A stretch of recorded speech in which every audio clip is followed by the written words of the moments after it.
Today we are going to see what is cache memory and what are the different structures in cache memory, or we can call it as a mapping procedures available in the cache memory. And then we will also see how writing is performed into cache. So first of all, we should know what is meaning of cache memory, right? So before getting into this, we should know that this cache memory works on locality of reference principle. So what is locality of reference principle? That if we have large programs and which will refer to a memory at some interval of time, then this locality of reference means that this reference to that particular memory will be confined within some localized area in memory. Now, let's say we can have an example of loop. So whenever a program is executing a loop, then CPU will repeatedly refer to some set of instructions again and again, and those set of instructions are stored in memory, so that memory will be referred for those particular instructions and and again, right? Even let's say we are calling a subroutine, so same set of instructions will be fetched every time that particular subroutine is called. So can we say that loops and subroutine will tend to localize the references to the memory to fetch particular instructions? So memory references to data can also be localized, right? For let's say table lookup procedures will repeatedly refer to some portion where table is stored, right? So localize of principle, locality of reference principle, we can summarize that in short period of time, the address which are generated by a program will refer to few localized area of memory repeatedly. And we are assuming in this case that other parts of memory will have infrequent accesses. So based on this principle, is it possible that active portions of the program and data we can place in some small memory? Why do we need small memory? Because as we have seen already, what is memory hierarchy, right? In that we have main memory, then above main memory we have one memory which is cache memory. So the cache memory was smaller in size, but it has fast access. So we can have this particular fast memory which is storing less data compared to main memory. But what type of data? Based on locality of principle or locality of reference principle, what kind of data it can store? It can store those data which are, let's say we can call it them as active portion. So what will be advantage of doing this task? So it will reduce our total execution time of program. So this fast and small memory, we can call it as cache memory. Now where this cache memory should be placed? So it should be placed between this, as you can see from this diagram, that cache memory is placed between main memory and CPU. So cache memory, that means we can say cache memory time, access time should be lesser than main memory access time, right? And what we are going to keep in cache memory, we are going to have mostly accessed instructions and data. So that is our main goal. Now, how we measure performance of cache? So performance of cache we can measure using hit ratio, right? And this hit ratio will be number of hits and it is divided by total CPU references. So hit means whenever CPU will find a word in the cache. So if some data is stored in cache and CPU tries to find it and it is found in the that particular cache, then we will call it as a hit because we are concentrated on cache. Whatever, like whereas in miss, so if the word is not found in cache, then we will call it as a miss. Now usually whenever we are having cache, so what is the desired value is mostly it is 0.9 or higher hit ratio, right? And in case of miss, from where CPU will read, then if it is not found in cache memory, it has to read main memory. So let's say this example, let's see this example wherein cache memory access time is 100 nanosecond and main memory access time is 1000 nanoseconds, right? So as you can see, it is very less. Cache memory access time is very less compared to main memory access time, and hit ratio is 0.9. So how can we find out average access time? Because we have to consider now both hits and miss, both things are possible, right? So this we can find out using hit ratio into cache access time plus miss ratio. If it is miss, as I told you, it has to access to main memory, but before accessing to main memory it also has to access cache memory, because then only it will be able to find that okay, it is a miss, right? So if in case of miss, it will be main memory plus cache memory access time. So your average access time will be, in this if we calculate, it will be 0.9 into 100 plus 0.1 into 1000 plus 100, which is 1100. So this way you will have your answer as 200 nanoseconds. So this will become your average access time.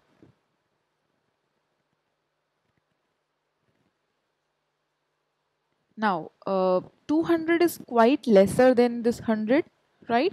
So that's why this cache will, what is the advantage of using cache? Like it will provide us fast access.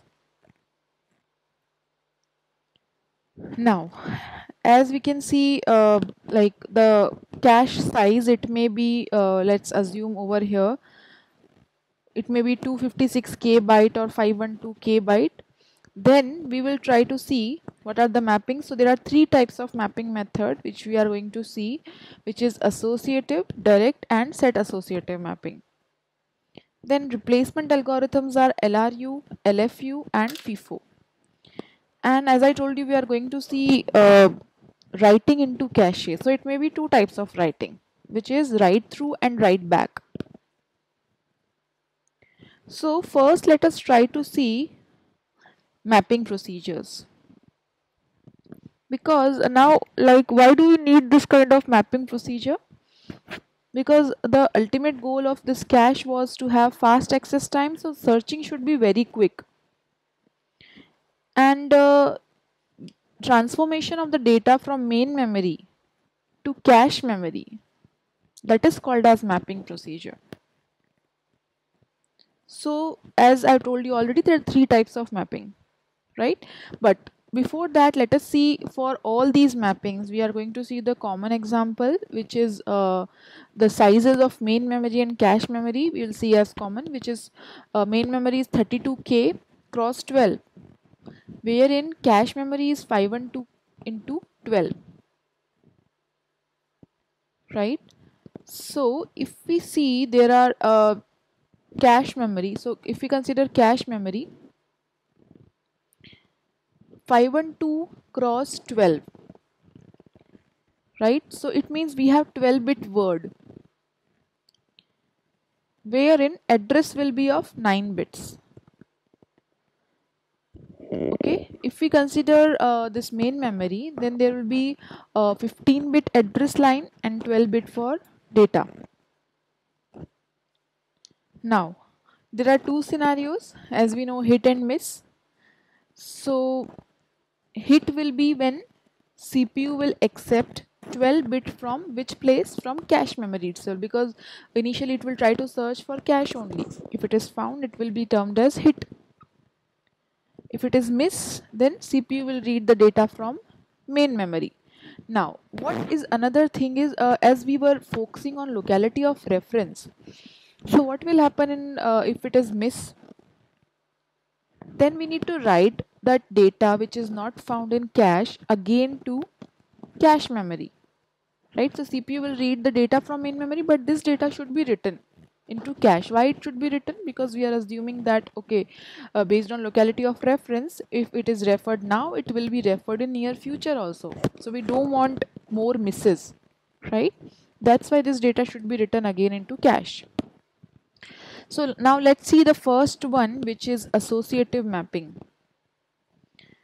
So this is the fastest way of organizing the cache, right? Let's see this diagram which is given below and the rightmost below side. So associative memory is also called as content addressable memory. So in this, the data itself, data as in the content of this associative memory, or can we call it as a word in the associative memory, right? So what kind of word it will store? So this associative memory should store both address as well as data of the memory word, right? So what this will permit? This will permit any location in cache to store any word from main memory. So here, as you can see, if you can say the data was 12 bits, so there are only 3450 is one of the data you can see. So this data is of 4 bits, or we can say 4 octets. Why? Because it is in octal. So that's why it is written in terms of 3450. Our data was originally 12 bits, but in terms of octal, it will be converted to octal and it will be written as 3450, and similarly the other parts of data itself. And this thing is again repeated for address also.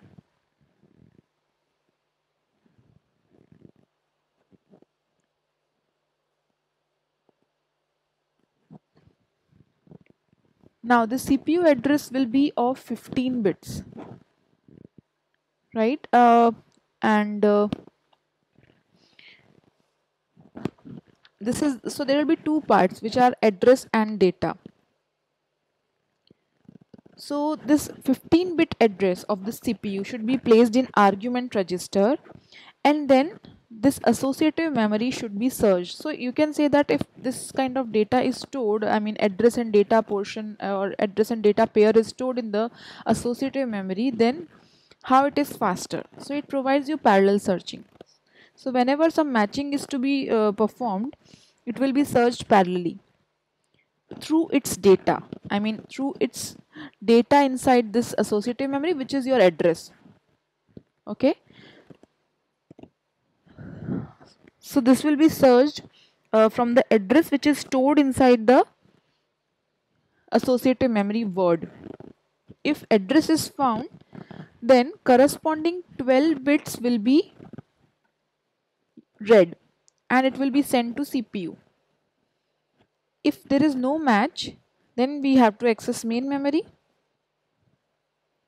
and then now which two parts, as I told you, if there is miss, we have to transfer the whole data into cache. But here our data consists of, or our word consists of both address and data, right? So which information we have to copy into cache? We have to copy both address as well as data pair from main memory. Then if cache is full because it's of small size compared to main memory, it may be full, then this address data pair, any address data pair should be displaced. Why it should be displaced? Because we want to make a room for new entry. Then which one should we choose as a victim? So this will be decided again by algorithm. It may be FIFO, it may be LRU, or it may be any algorithm, right? Which should be performed. We can call them as replacement algorithm. So this will be chosen by designer. So this was associative memory or associative mapping, wherein address data pair will be stored and this has to be searched through its content. So it is called as content addressable memory, and it should be searched parallelly.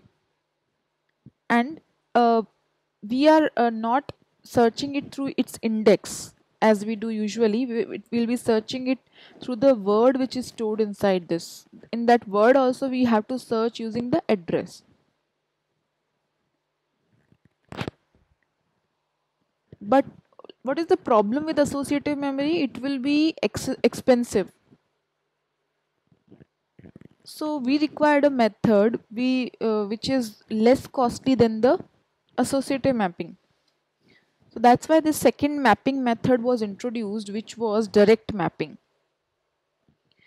So in this direct mapping, we will try to have a direct link from the address in the main memory to cache memory address. How we can achieve that? So let's say CPU address is of 15 bits. We will try to divide it into two parts.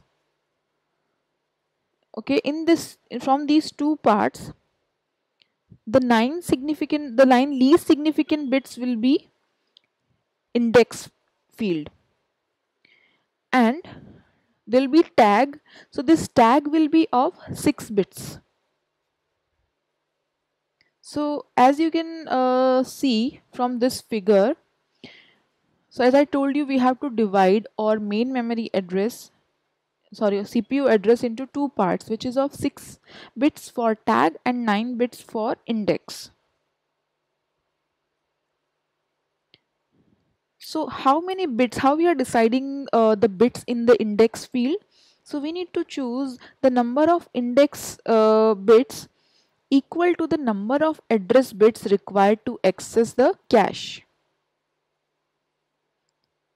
Right? So these index bits which are provided as an address in the CPU, they will be used directly to address the cache. So we are choosing that many number of bits in the index fields which are the bits required to address the cache memory.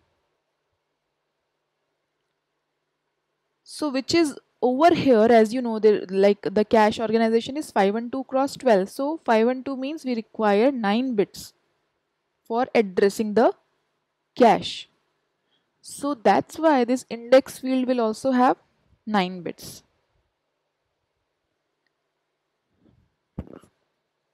So in general case, if we consider, then there will be 2 to the power k words in the cache memory and 2 to the power n words in the main memory. N bit memory address needs to be divided into field, which is k bit for index and n minus k for tag field. So this n bit will be used to access the main memory and k bit will be indexed to access the cache. Then what type of data should be stored in data as in word? So what type of word should be stored in the cache? So we will have two information now. Rather than storing address and data as we have stored previously in word, what we will store is tag and data. Right? So over here in the second diagram, you can see what type of information we are storing in cache memory. It is of it is divided into two parts, which is tag and data, because we already are getting this tag from main memory. So how we are combining this whole address of main memory which was generated by CPU? So we are combining using first part of the address was tag and second part is index. So in this below diagram, as you can see in the left portion, the memory data is stored. So why 1120 is stored in cache at index 000? Because in memory address 000000, that is the first address of memory, you have data as 1220. From this address, memory address consisting of 6 zeros, how many zeros you are going to consider for index? So you have to consider those many zeros, as this whole thing is written in octal. So you have to consider 9 bits, and correspondingly in octal you will have 3, right, 3 zeros. So you will have 3 zeros in cache memory for indexing it, wherein the tag will have 2 zeros.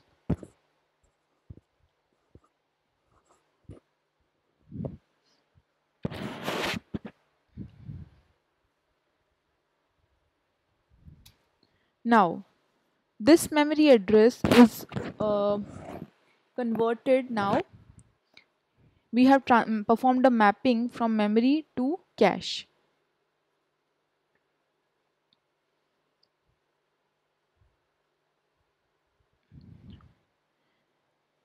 Now this again, let me repeat it. When CPU will generate a memory request, index is used for the address to access the cache, and tag field in the CPU is compared with the tag field in the word which is read from the cache. So this is what we have when we have to search. So we'll be searching with the index field first, but then it should also match with the tag field. Only if two tags will match, then only they'll be hit, and then desired data is accessed from the cache. So first it has to be searched from index because that is used as index into the cache. After getting the desired index, we have to search for tag. So only if corresponding tag is fine, we are able to find the corresponding tag, then the data will be accessed, because now we are calling it as a hit. If there is no match, then miss will occur and the required word will be read from main memory. And then, as we have done previously, we have to store the cache with the new tag, and we have to replace if there is no space. The disadvantage or the problem of this direct mapping can be like hit ratio may drop if, let's say, two or more words whose addresses have same index but different tags are accessed repeatedly. Like in this example, as you can see, when we are reading, let's say 02000, if you want to read this address, so first it will search for index in the cache, which is 000, and next we need to compare the tag. So cache tag is what? 00, right? It is not 02, therefore it will be a miss. So we have to read the data from main memory, which is 5670. This is the problem, that because we have only one index to index into the cache, but main memory can have two or more indexes which are similar but their tag is different. So we cannot store corresponding to two indexes, because in cache only one index will be there. So as you have seen over here in this example, only 000 was in the cache. We were able to write it once because only one of these index was possible. That's why even if we have multiple data in the multiple indexes in main memory for 000, but we cannot store it in the cache. So if they are frequently accessed, repeatedly accessed, then our hit ratio can drop.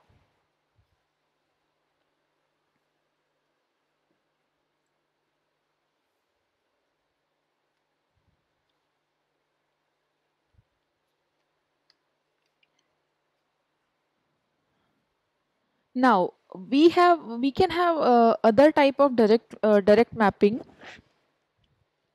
So this mapping is also possible with block size. So earlier direct mapping had block size of one word, wherein now we can have block size of 8 words. So how it will be, how it will look like? So in one block we will have 8 words. So rather than previously we had in one block there is only one word, in this organization we have 8 words in one block. So now index field should be divided into two parts, because that index also we have again divided into blocks, and each block have words. So that's why we have to consider, rather than directly addressing it with the index, we also have to consider now which block and then which word. So how many bits should be there in the word? So as there are 8 words in each block, so we can have 3 bits to designate each word, wherein how many bits will be required to designate each block. So for this we have to know how many blocks should be there. So as we are able to get that how many bits are there in word, 3 bits, that means 8 words are there, and we have total cache size as 512. So we can have 64 blocks. 512 divided by 8, we can have 64 such blocks, and to designate those 64 such blocks we will require how many bits? 6 bits. So that's why this new configuration will have 64 blocks, and each block will have 3 bits, that means 8 words. So now index in each block will be 0002, 007, and then index we have to compare, and similarly we have to compare the tag now.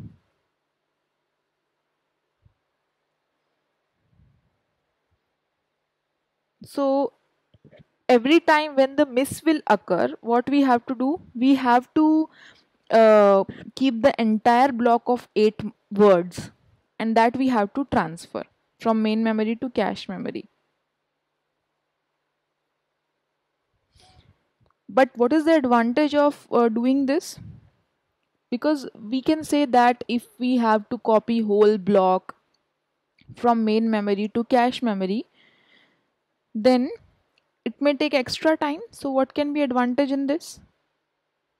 So we are trying to improve the hit ratio, because if we are having larger block size, so we are assuming sequential nature of program, so it will provide us better hit ratio.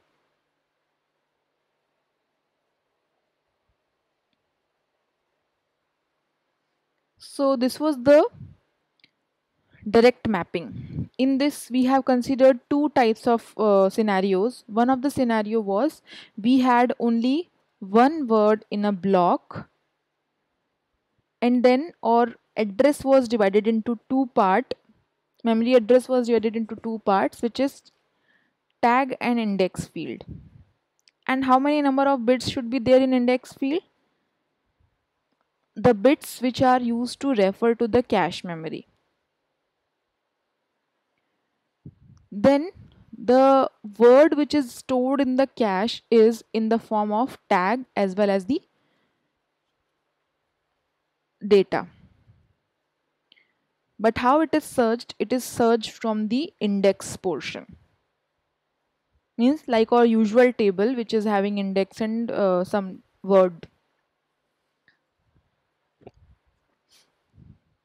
Then another type of configuration is we have seen block size of 8 words. So index portion we have further divided into block and word, and we have seen how many bits will be there in block and word, and then how many blocks are there, and then how data is stored, and what will happen if the miss will occur. Then we have to copy your whole block.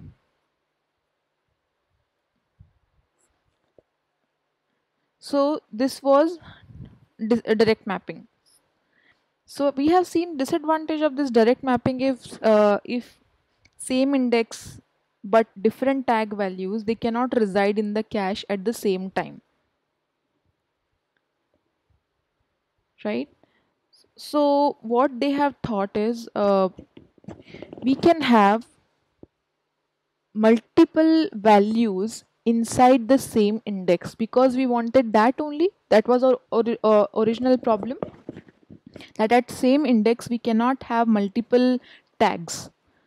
But what if we store multiple tag values inside the same index? So that's why there is need of this set associative mapping which came into existence. It will be improvement as we are storing these let's say over here we are assuming two sets are there. Two sets of what? Two sets of tag and data. But for what purpose? For same index we will have two sets of tag and data pair. So as you can see in this diagram also, this is two-way set associative memory. In this, for let's say index 000, we are having two tags 01 and 02, and data is also different for these two. Each tag will require 6 bits and each data word has 12 bits. So now as it is two-way set associative, so there is, what is the length of the word? It will be 2 into 6 plus 12, because 12 is for data and 6 is for your tag. So it will be total now 36 bit. Index address is of 9 bits because we have 512 words, as we are assuming from like original cache architecture. So it is having 512 words. So now the size of cache memory will be 512 cross 36.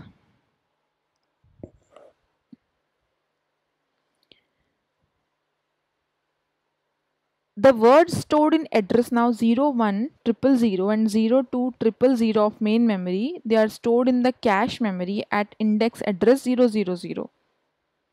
Similarly, 02777, as you can see at the last in set associative mapping, 02777 and 00777, again they are stored at index address 777. So if CPU will generate a memory request, the index value of the address will be used to access the cache. So first of all, we have reached to the particular index in the cache. Then we have to compare the tag field to compare the both tag, and we will determine if match will occur. Now, as this is called as set associative mapping, because now this comparison will be done by associative search of the tags in particular set. So here we have considered two-way set associative. Why? Because we have two such sets, but we can have more than two also. But how we are searching for these tags? So they are searched in terms of like the manner in which associative memory is searched. So that's why this is called as set associative.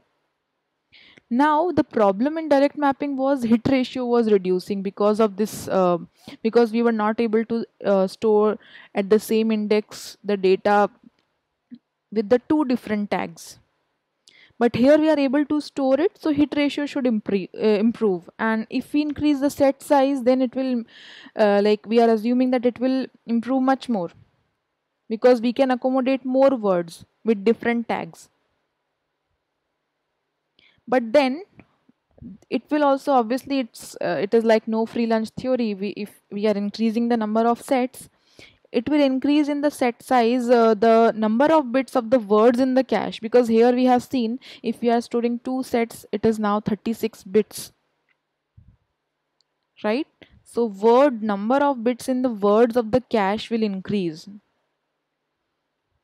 And over here, when miss will occur in the set associative cache and the set is full, then we have to replace one of the tag data item with the new value.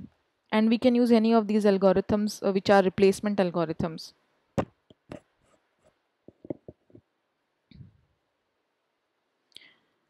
So this was set associative, and that also we have seen two-way set associative memory, because we had how many sets? Two sets.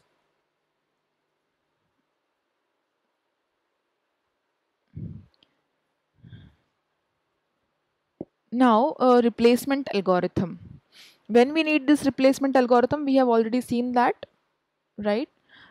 Uh, because all the time when miss will occur and cache is full, we have to choose a victim from the cache which we need to replace, right? So let's see three algorithms. Least recently used means we will try to replace a block which is used, which is least recently used. Then least frequently used, we will try to find out frequency, and then with the least frequent block we will try to replace. FIFO means oldest block we will try to replace. Now writing into cache. So this is an improvement, like this is very important aspect of the cache, because now there are two types of write which are allowed. So how we are writing and which portion we are writing. So this is providing us when we need to update the main memory. Okay, so write through and write back, there are two cases of this. In write through, we have to update main memory with every memory write operation, and with the cache memory being updated in parallel. So in write through, whenever cache memory is updated, we have to update the main memory. So the advantage of this will be main memory will have always the same data as cache. So this this will be important in case of direct memory access transfers, because that ensures that data which is residing in the main memory are also valid all the time, right? Because the IO devices are communicating through DMA, and when they are communicating through DMA, they will have the most recent data, or we can call it as most updated data. That means in write through, every time when the cache is updated, we have to update the main memory. Wherein in write back, we have to update only cache during a write operation, but then we have to mark it as a flag. Why we need to mark it means we are not updating every time the cache is updated, we are not updating the main memory, but we are flagging it that it has been updated using some bit or whatever. So now when this flag will be useful, when the word will be removed from the cache, then we will copy it from cache to main memory. What is the reason of doing this? Because in the cache, when that word is there, it may be updated several times, right? But we have that word in the cache, right? If we have for most of the time, it do not bother, right? Whether it is whether the main memory is out of date or not. So it is only it only bothers us when it is to be displaced from cache. Then we want that okay, accurate copy should be there in the main memory. So that's why this should be updated only at that particular time. Then if cache organization is concerned, one more aspect is cache initialization. So when we need to initialize the cache, when power is applied to the computer, or when main memory is loaded with complete set of programs from auxiliary memory. After the initialization, we are considering it to be empty, but it may have some invalid data also. So it is required to include with each word in the cache a valid bit. Means with every word we should also have this we should have valid bit to indicate that the particular word is not containing invalid data. So initially we are initializing it by valid bits to 0. When it is set to 1, the first time when we are loading a word from main memory. So up to now, up to what time we have to make it as 1 only, unless we are initializing the cache again. So up to that time we have to make it as 1 only.